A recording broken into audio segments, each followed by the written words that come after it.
Assalomu alaykum qadrli do'stlar. Bugun qiladigan ishimiz nok daraxtini boshqatdan tekshirib chiqamiz. Kesilgan shoxlarni va qoldirilgan yangi shoxlarni, keraksizlarini bugun kesib chiqamiz. Ko'rib turganlaringizda yaxshi kesilgan, lekin ko'p shox qoldirib ketilgan.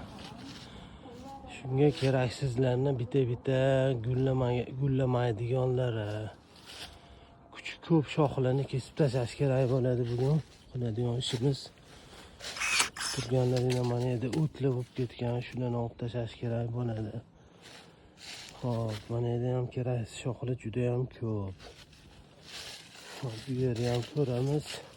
Mana shox kerak emas. Qaychida olayotganda ham iloji boricha mana shu tagidan olish kerak bo'ladi. Tagidan olmasa bu yerdan yana shoxli chiqib ketib qoladi.